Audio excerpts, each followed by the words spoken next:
Hi,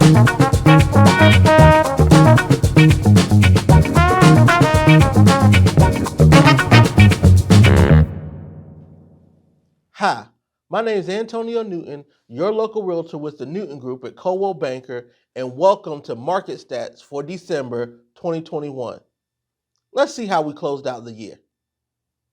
Before we dive into the stats, I'd like to take this time to remind you that you can catch all of our video content on our YouTube channel at Antonio Newton Realtor, the Newton Group.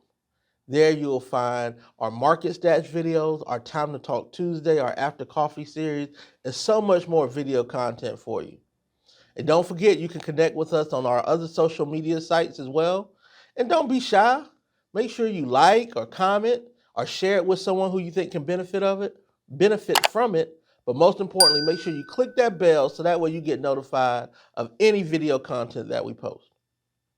I'd also like to take this time to thank our sponsors, Better Way Properties, as well as ColumbiaNortheastHomeshow.com and IWantToSellAHouse.com.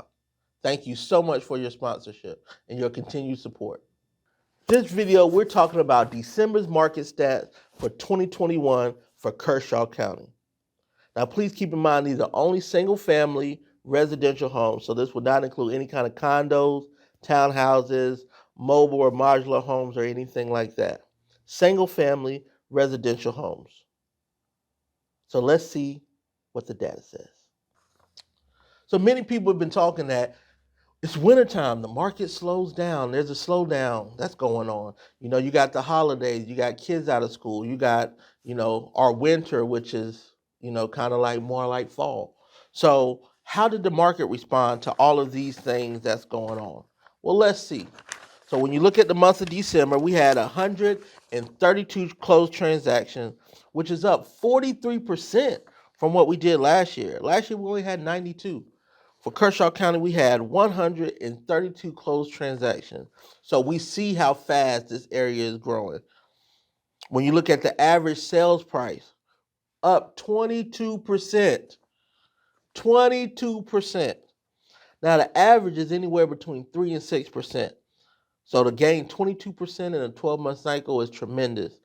The average home price went from $243,000 to $233,000. I'm sorry.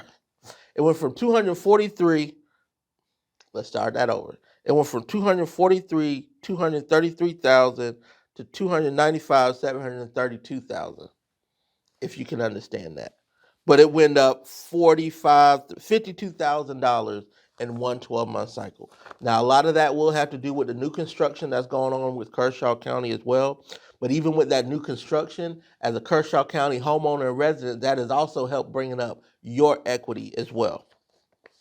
And when you look at the amount of inventory that we had available at the end of December, 179 homes, which is still down 12% from where it was last year when we had 204.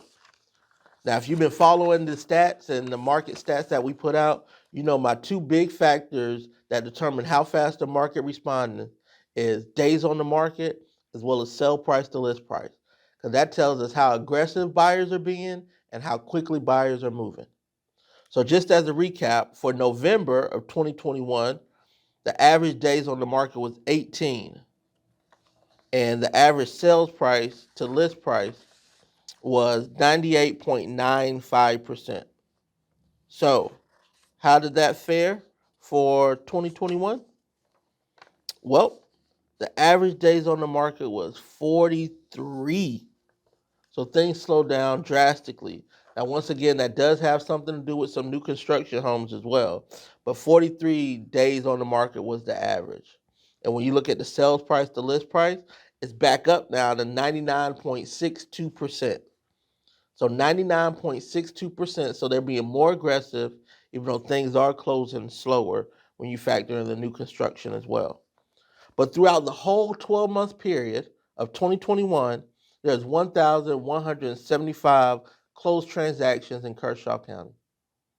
So remember, an average market, there's 6 months worth of inventory. So with 1,179 closed transactions, that's an average of right under 98 closed transactions per month. So when you factor in 98 closed transactions per month with what we currently have on the market, that gives us 1.82 months worth of inventory. So less than 2 months worth of inventory. So we see that we are still in a highly aggressive seller's market. Now, when we look at the price points and break this down, we can still see where the big discrepancy is. For Kershaw County, the biggest one is between the 200 and 400 price point. You know, with at that 200 price point was 24 active listings and 74 pending with 66 closed. We see there's a huge inventory gap there. And then also when you look at the 3 to 400, you look at 30 active listings with 63 pending and 36 closed. And now even going to the 4 to 5, you got 4 active listings with 27 pending and 4 that closed. Now the other markets seem to pretty be balanced. You see how 100 to 200 price point has really balanced itself out with 14 pending. With 14 active, 25 pending, and 13 closed. So this is a visual aid to help us realize that there's still inventory shortage and exactly what price points have the majority of that inventory shortage. So this is a lot of data, a lot of stats, a lot of numbers. What does all of this mean for you? Well, that's going to largely depend on your position, and it'd be very unfair for me to try to tell you how you can use this information to benefit you. So what we invite you to do is to reach out. Don't be shy. You can comment on this video. You can shoot us a text or email. And if you're really bold, you can give us a call. And I'll carve out time to address any of your real estate needs that you may have. And just in case if you're wondering, we can help you or anyone you know with any real estate needs, whether they're in South Carolina or not. So thank you so much for watching the market stats for December 2021, and I look forward to you tuning in to our next video. Stay safe. I'm Antonio Newton with the Newton Group at Coldwell Banker.